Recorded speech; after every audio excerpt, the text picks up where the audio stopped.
12장 1절부터 5절까지 말씀 보도록 하겠습니다. 구약성경 424페이지입니다. 사무엘상 12장 1절부터 5절입니다. 구약성경 사사기 다음 열왕기 왕 앞에 사무엘상입니다. 사무엘상 12장 1절부터 5절입니다. 사무엘상 12장 1절부터 5절까지 말씀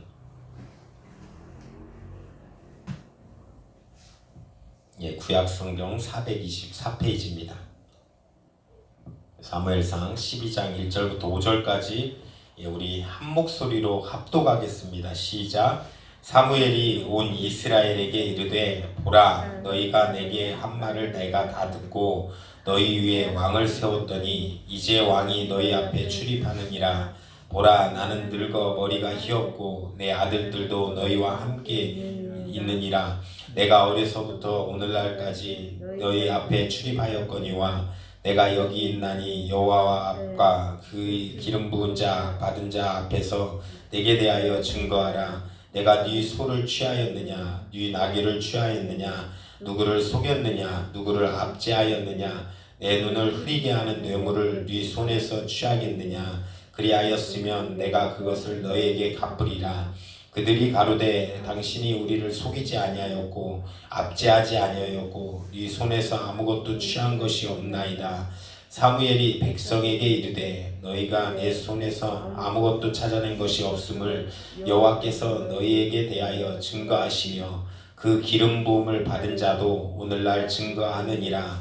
그들이 가로되 그가 증거하시나이다. 아멘. 오늘 본문의 말씀을 중심으로 은혜를 나누고자 합니다. 오늘은 사무엘의 마지막 이런 유언과 같은 사무엘의 마지막 말입니다. 마지막 백성들에게 하는 설교고 백성들에게 하는 말입니다. 이 사무엘상 12장이 중요한 것은 이스라엘 민족의 첫 나라가 시작되는 것입니다. 지금까지 사사 중심의 어떤 12지파의 이런 역사가 이루어졌다라고 하면 이제 큰 어떤 나라가 시작되는 이스라엘 역사의 새로운 분기점이 되는 오늘 본문인 것입니다. 우리나라로 예를 들면 우리나라가 조선시대가 세워지고 조선시대가 끝난 다음에 일제시대 또한 일제시대가 지나간 다음에 이제 광복하고 건국이 이루어지고 대한민국이 이루어지고 이런 어떤 분기점이 이루어지는 오늘 그런 역사가 오늘 본문의 말씀입니다. 그 전까지 사무엘이 사사로 다스렸다라고 하면 오늘 사무엘이 이제 역사의 후면으로 물러나면서 사울이 왕이 되어서 이제 왕정 정치가 시작되는 이스라엘의 역사, 이스라엘 민족의 어떤 그런 모습들인 것입니다. 그것을 이것을 사무엘이 길갈의 백성들을 모았습니다. 그러면서 사무엘이 사울의 왕권을 오늘 설교를 통해서 공인하는 것입니다. 그 사람의 그러면서 역사의 무대로 이제 내가 늙어서 퇴장한다라고 말하는 모습이 사무엘입니다. 이것을 볼 때 어떠한 역사는 영원한 것은 없다라는 것입니다. 사람의 인간의 역사는 영원하지 못합니다. 사실 저는 지난 주일날 이건희 회장이 이제 별세 이제 그 사망 소식을 듣고는 이제 좀 그렇더라고요. 왜 그러냐면 그 전에 뭐 정주영 회장, 이병철 회장은 우리 아버지 세대, 우리의 앞선 세대였지만 이제 그 다음 세대를 이끌었던 이 경제인들이 이제 하나씩 또 이제 끝나는구나. 인생의 대개에서 끝나는구나. 사실 수요일이 저희 아버님 생신이었습니다. 78번째 생신이셔가지고 이제 생일 축하를 하는데 그 생각을 했어요. 젊으셨을 때 이제 나랑 이렇게 제가 이제 아들로 있었을 때, 자식으로 있었을 때는 이렇게 두 대만 의해서 모였는데 지금은 이제 한 세대가 지나가가지고 전도서의 말씀처럼 한 세대가 지나가서 이제 제 딸이 있으니까 할아버지가 되셨구나. 제 딸이 이제 시집가서 아기를 낳으면 저는 뭐가 됩니까? 할아버지가 어쩔 수 없이 되는 거예요. 이게 시간이 흘러가는구나. 저희 아버지가 예전에 그런 얘기를 막 하셨을 때는 와닿지 않았거든요. 사실 이제 일제시대 얘기를 좀 하셨어요. 43년생이다 보니까 일제시대 때 그 일본 애들이 막 약탈을 하고 막 수탈을 해가고 그 쌀을 막 훔쳐가서 군산항에 막 납포하고 막 가져갔다 막 이런 얘기를 하시더라고요. 그래서 그때 드는 생각은 합리적으로 3살 때신데 기억이 나시나? 이런 생각을 좀 많이 했어요. 3살, 나는 아무튼 기억 안 나는데 막 이런 생각을 하다가 그랬었는데, 그렇게 힘이 있으셨던 부모님들이 이제 나이가 드시면서 세대를 물러가는구나. 예, 따라서 우리는 이것을 보면서 언젠가는 퇴장한다. 그래서 우리의 미래를 준비하고 우리가 인생을 어떻게 마무리해야 될지도 우리가 생각하고 살아야 된다는 것입니다. 12장을 볼 때 12장에서는 이 사무엘이 5가지를 얘기합니다. 자기가 우리 백성들에게 자기가 5가지를 안 했다라고 얘기하는 거예요. 그래서 무엇을 얘기하냐면, 내가 네 소를 취하였느냐, 네 나귀를 취하였느냐, 누구를 속였느냐, 누구를 압제하였느냐, 그리고 흐리게 하는 뇌물을 네 손에 취하였느냐. 굉장히 이거를 안 했다라는 것입니다. 사실 이런 리더가 말로 이렇게 표현돼서 그렇지 대단한 리더입니다. 어떤 자기가 힘을 갖고 어떤 명예를 갖고 또한 이런 권력을 가지면, 힘이 있으면 자기 것을 누리려고 하지, 어떤 그것을 가지고 이렇게 백성 앞에 정직하게 살았던 리더는 저는 많이 못 봤습니다. 그런데 사실 이렇게 청렴한 리더, 그러면서 이 사무엘이 무엇을 얘기하고 싶은 거냐면, 내가 이렇게 깨끗하게 살지 않았냐라는 것을 얘기하고 싶은 게 아니에요. 물어보는 이유가 무엇이냐면, 왜 내가 이렇게 하나님 앞에서 하나님을 따르면서 살았는데 왜 너희는 왕을 구하느냐, 왕을 왜 구하느냐. 이 왕을 구하는 것이 잘못된 동기에서 출발했다라는 것은 계속 얘기했습니다. 왜 그러냐면, 눈에 보이는 하나님, 눈에 보이지 않는 하나님이 아니라 이제 눈에 보이는 하나님을 우리에게 달라라는 것입니다. 그러면서 또 한 가지는 왕을 구한 뒤에 벌어지는 결과, 그러니까 왜 왕을 구하느냐를 물어보는 거고, 그 뒤에 결과는 너희가 이제 책임을 져야 된다, 너희의 책임이고 그렇기 때문에 잘 해야 된다라는 그런 말을 하는 것입니다. 그러면서 계속 오늘 본문의 12장은 여호와시니, 여호와 하나님이시니, 이런 표현을 계속하고 있습니다. 6절에도 보니까 사무엘이 애굽 땅에서 인도하여 되신 이는 여호와시니, 이렇게 반복해서 하는 것은 사실 어떤 요즘 말에 대해서 이렇게 듣고 있으면, 말을 대통령의 어떤 연설문을 적어줬던 그런 말을 기록했던 분이 있습니다. 그분이 표현을 다양하게 하라 이런 얘기를 많이 하시더라고요.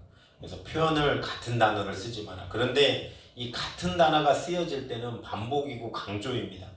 그러니까 왜 그러냐면, 사무엘이 하고 싶은 거는 너희들이 이끌어내셨던 하나님을 기억하며 살아야 된다. 그 사실을 깨달아야 된다. 그거를 계속해서 그들에게, 백성들에게 계속 어긋나고 있고 힘들어하는 그 백성들에게 다시 하나님 앞으로 돌아와야 된다. 하나님 앞에서 살아가야 된다. 믿음을 강조하고 구원받은 그 역사를 강조하고 있음을 우리는 볼 수 있는 것입니다. 이 사실을 깨달으라는 거예요. 사실 그러면서 예전에 그 구속의 사건을 상기시킵니다. 요셉의 일생을 보면, 요셉은 이제 잠깐 살펴보면, 빠르게 살펴보면 요셉은 사실 곱게 태어났습니다.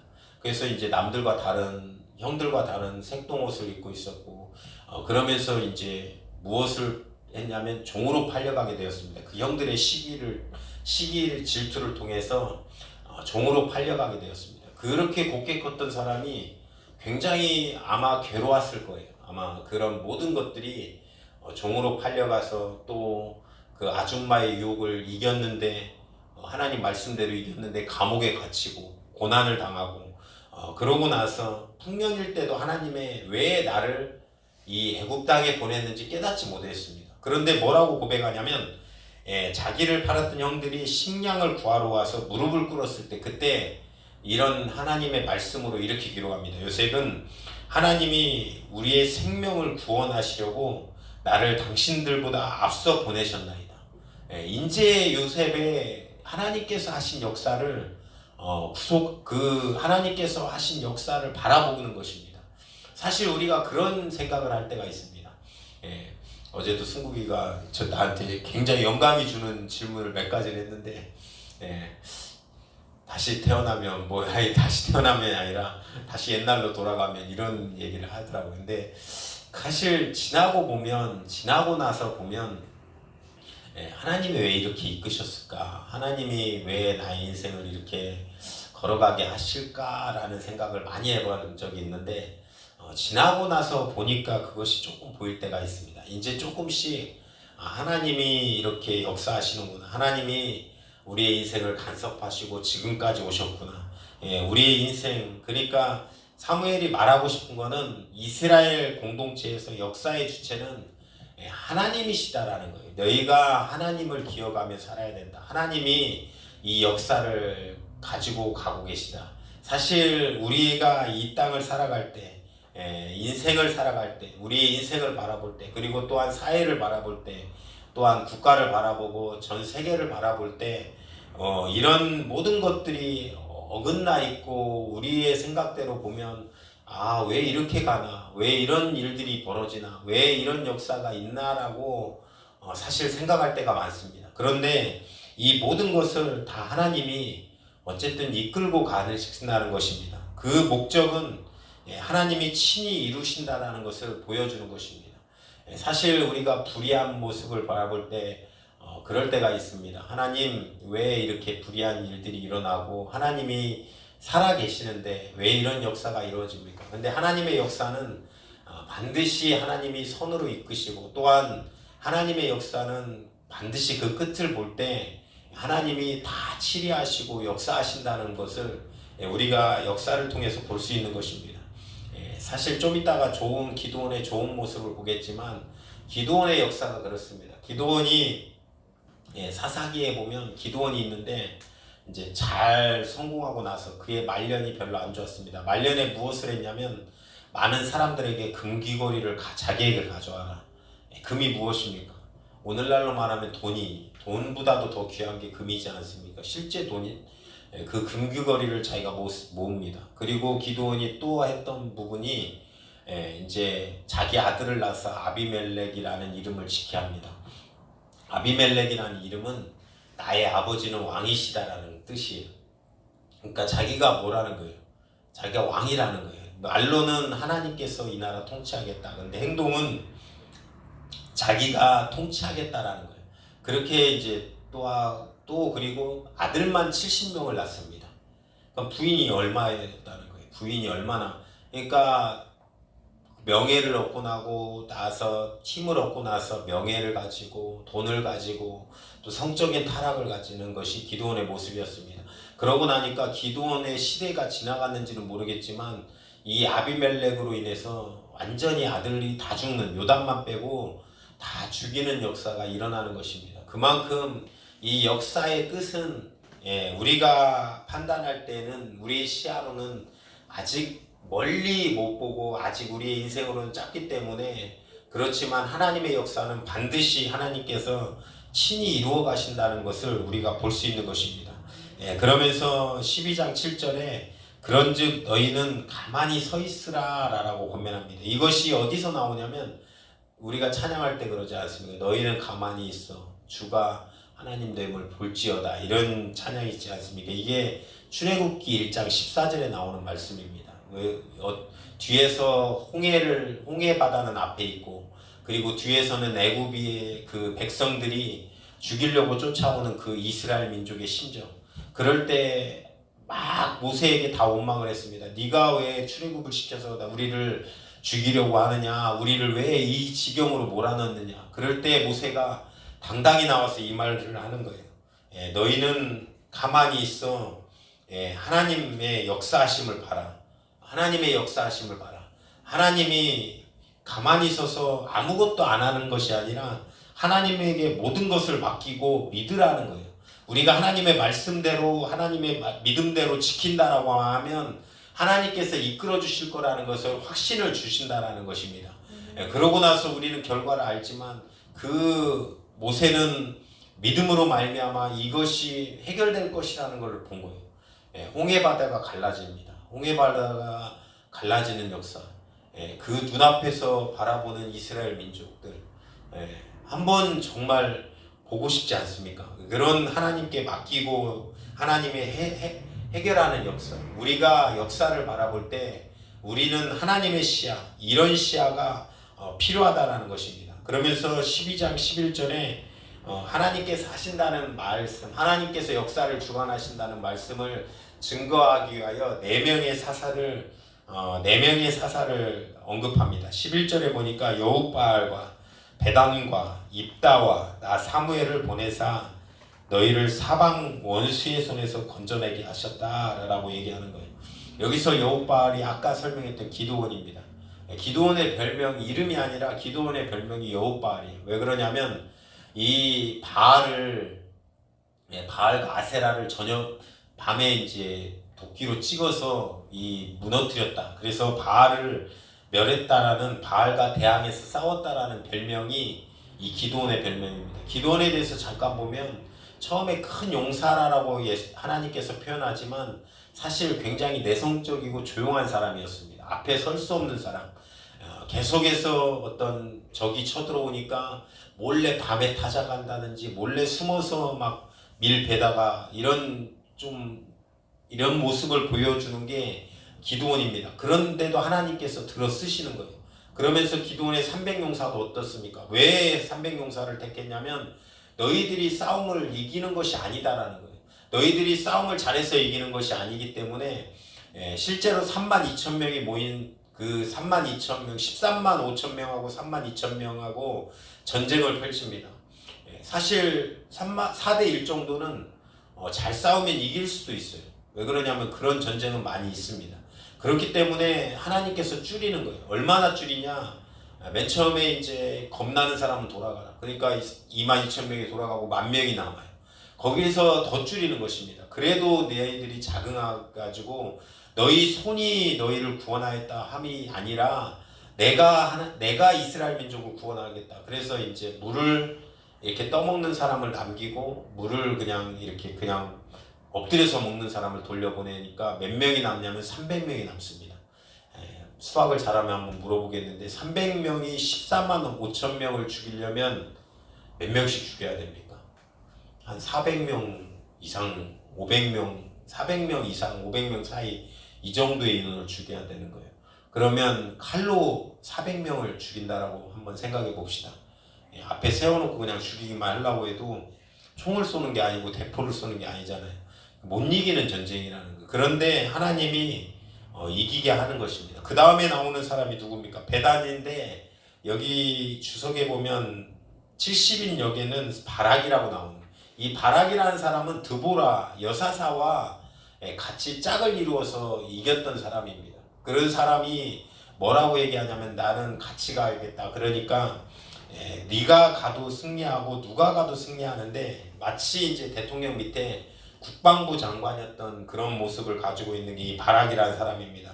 야빈왕 시스라를 이길 때 철병거 900승이 있는 그 나라에 10,000명으로 전쟁에서 이긴 그런 승리가 있는 것입니다. 철병거 900승이라는 거는 오늘날로 말하면 탱크라고 표현을 하면 될까요? 전차 같은 이런 그 당시에만 해도 이렇게 말에 철병거 이렇게 씌워서 전쟁을 했겠죠. 이쪽에서는 칼을 갖고 있는데 저쪽에서는 철병거가 있는 거예요. 이길 수 있는 전쟁입니까? 사실 전쟁 얘기를 하나 하고 가자면 2차 세계대전 때 참 재밌는 일이 있었습니다. 이 독일이 지금도 유명한 게 무엇입니까?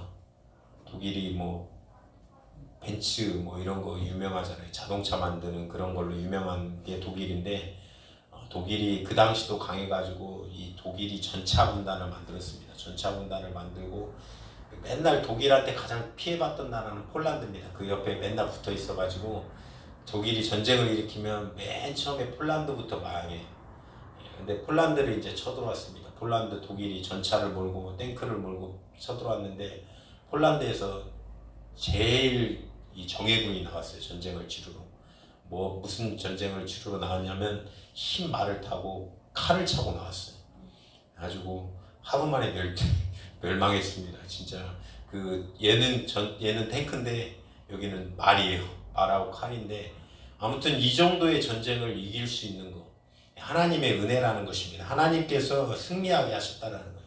입다 때도 마찬가지입니다. 이 내금형을 했던 거는 길르앗의 아들이었던 기생의 아들이었던 신분이 천한 그가 돕당에서 잡류와 거할 때 그를 들어 하나님이 써서 전쟁에서 이기게 하고 승리하게 하셨다라는 것입니다.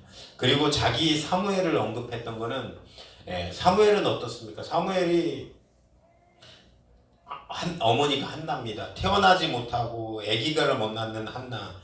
그 여인의 기도를 들으시고 하나님께서 역사하셔서 그 절망을 뚫고 하나님의 은혜로 하나님의 사람이 되어서 하나님이 쓰신 역사가 있다라는 것입니다. 그러면 이 네 명의 공통점은 무엇입니까?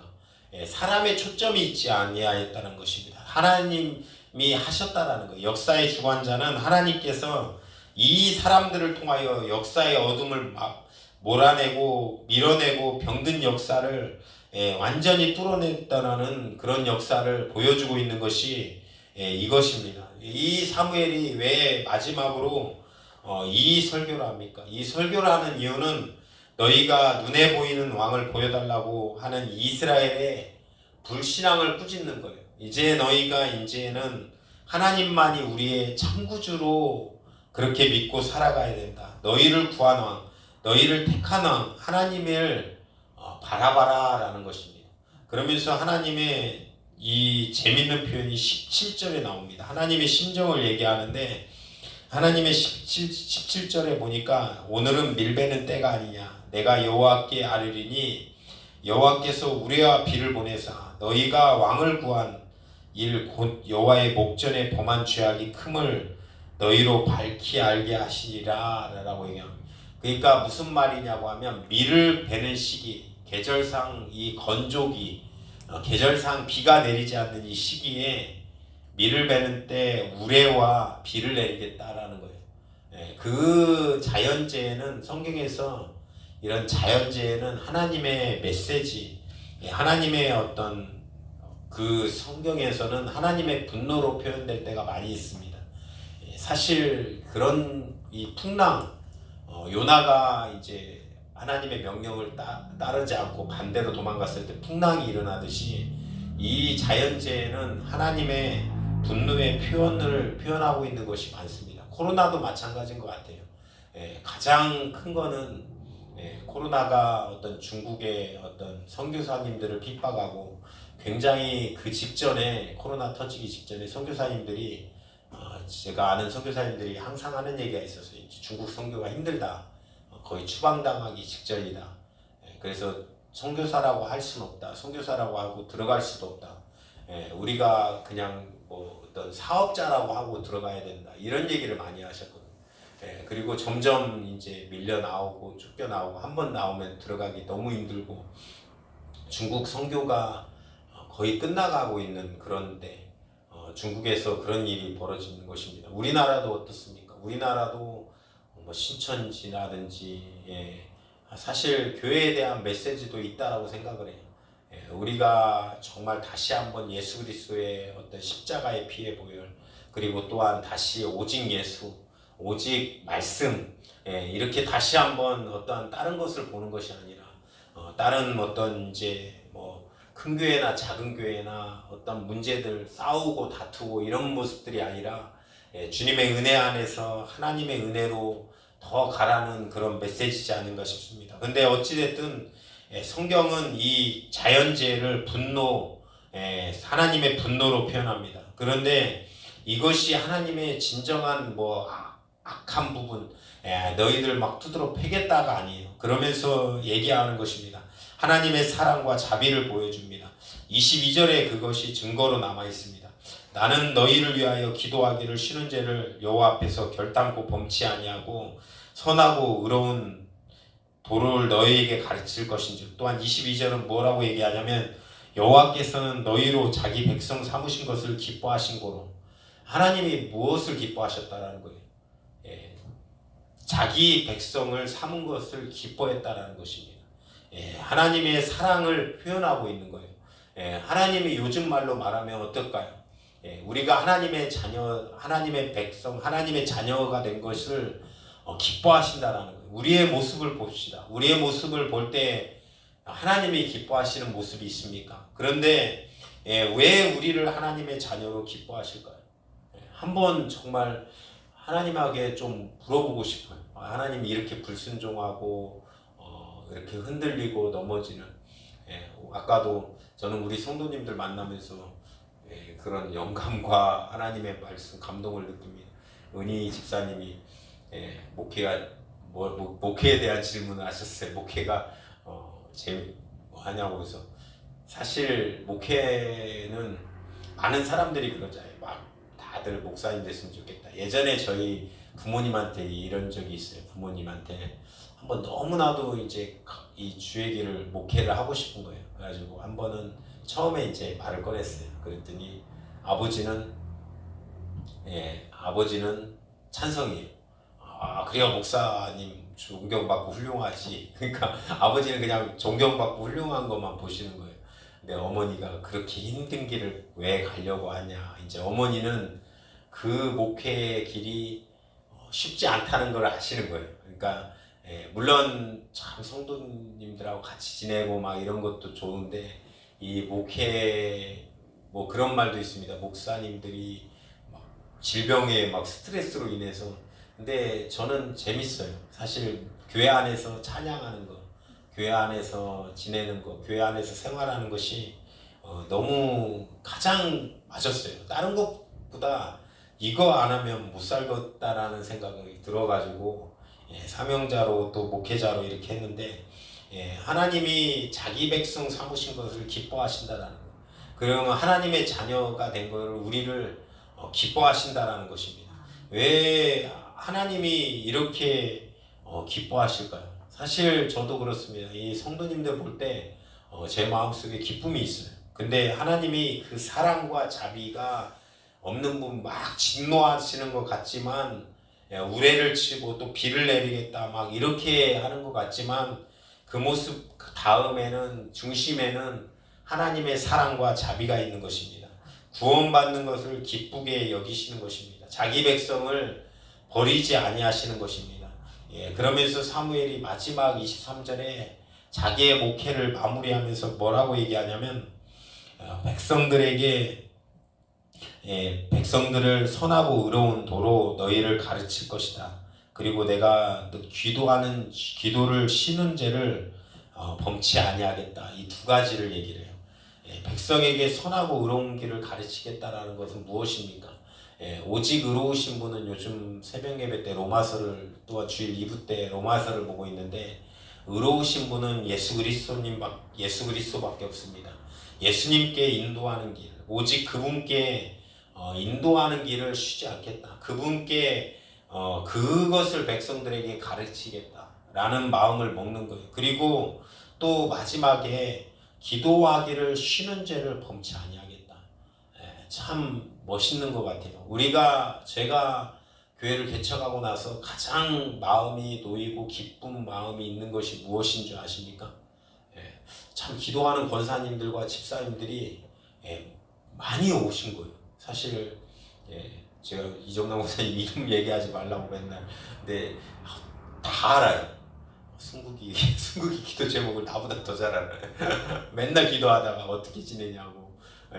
어찌 그렇게 잘하는지, 뭐 박세희 집사님 얼굴도 모르는데 한 번도 만난 적도 없는데 기도하고 있다고 그러시고, 그렇게 기도해 주시더라고요. 근데 사실 가장 큰 힘은 여기에 있습니다. 기도하는 사람, 기도의 그 후원자, 기도의 능력들. 사실 제가 아버님한테 위에서 기도했을 때 기도하는 장로님 되게 해달라고, 새벽 예배를 안 빠지세요. 일찍 일어나시는 게, 저희 아버지는 몸에 뱄습니다. 8시에 주무세요. 8시에 주무시면 새벽 2시부터 활동을 하십니다. 그러면 저 가끔 안 자고 있을 때 이렇게 잠 다 주무시고 일어나신 거예요. 그러니까 할 일이 없으니까 그렇게 빨리 일어나시니까 새벽 기도를 안 빠지세요. 그러고 항상 이 자녀 위해서 기도해 주시고, 제가 이제 우리 아내를 기도 제목을 할 때도 믿는 부모님과 또 기도하는 장모님이었으면 좋겠다. 근데 장모님도 기도를 그렇게 많이 해주세요. 예, 그 기도하시는 분들, 기도의 후원자, 사실 영적 싸움의 최전방은 이 기도에 있습니다. 예, 기도가 이루어져서 사실 우리는 앞에서 선교사님들을 보낼 때 이 보내는 선교사님들이 싸운다라고 생각하잖아요. 그 현장에서 사실 그를 후원하는 기도가 이 악한 역사를 꺾고 이겨내야 거기서 승리하고 사역을 할 수 있는 것입니다. 예, 그것이 그래서 기도는 영적인 싸움인 거예요. 예, 기도하는 일이 중요한 것입니다. 그래서 이 마지막에 사무엘이 나이마다 은퇴하면서 예수 그리스도로 이끄는 길을 가리키겠다. 그리고 나서 내가 이제 영적으로 기도하는 일, 기도로 후원하는 일을 하게 하겠다라고 고백하는 것입니다. 저는 참 사무엘이 멋있습니다. 제 마지막 목회의 마지막이 이랬으면 좋겠어요. 이제 성도님들한테 다 말해서 내가 어떤 악죄를 한 거나 멋있잖아요. 5가지를 얘기하는데 내가 토색한 거, 뭐 불의를 행한 거, 자신 있게 그렇게 말할 수 있는 사람, 참 그런 리더가 있을까요? 정말 있을까요? 요즘 그런 리더가 필요한 시대입니다. 그런 고백을 하면서 이제는 나는 뒤에 가서 기도로 돕겠다. 기도로 돕겠다라고 해서 진짜 깔끔하게 이런 가는 기쁨, 성도를 정말로 이름 불러가면서 하는 기도, 그 기도의 기쁨들, 제가 새벽 예배 때 가장 기쁜 것 중에 하나가 우리 박경래 집사님이 오셔서 새벽 예배 하자고 해가지고 새벽 예배를 시작해서 사실 맨 청년들하고 십몇 년을 지냈으니 이 저녁에 청년들은 이 밤이 좋습니다. 새벽을 힘들어해요. 아침에 일어나는 것을 너무 힘들어합니다. 근데 밤에는 눈만 초롱초롱 떠져요. 그래서 그 사역을 하다 보니까 제가 밤 12시 전에 집에 들어간 적이 없어요. 그러니까 이 새벽에 일어나려면 무조건 빨리 자야 되더만. 빨리 자야 돼요. 빨리 자지 않으면 일어나기가 힘든 거예요. 근데 일어나서 이제 항상 하는 기도가 이름 불러가면서 생각나면 그 우리 성도님들 하나하나씩 하는 기도, 그것이 너무 좋더라고요. 근데 이것이 기쁨이라는 것입니다. 이것이 사무엘의 마지막 퇴장하면서 하는 고백인 거예요. 내가 기도를 쉬는 죄를 범치 아니하겠다. 그리고 선하고 의로운 도로 너희에게 가르치겠다라고 고백하는 것입니다. 사실 우리 대한민국은 기도의 힘으로 이렇게 이끌어져 왔습니다. 누가 다른 사람들은 누가 어떤 일이 이루어져서 또 어떤 경제 발전이 있어서 어떠한 다른 얘기를 할 수 있을지 몰라요. 그런데 믿는 우리는 하나님의 역사 가운데 기도의 힘으로 이 걸음들이 한 걸음 한 걸음들 걸어왔고 이루어져 가고 있습니다. 여기서 사무엘이 당부했던 것처럼 보이지 않는 하나님을 더 섬기고 또한 우리가 계속 기도해서 이 대한민국 또한 후손들이 더 잘 살아갈 수 있는 나라, 그런 나라로 우리나라가 더욱더 성장하고 발전하는 그런 역사가 있기를 간절히 축원합니다.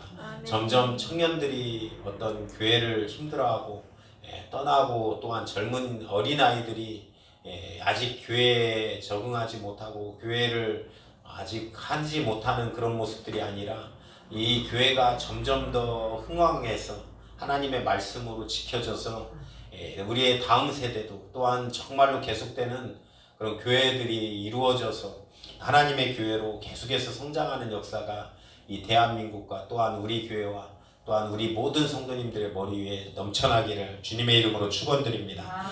그 일에 우리가 기도로 힘씁시다.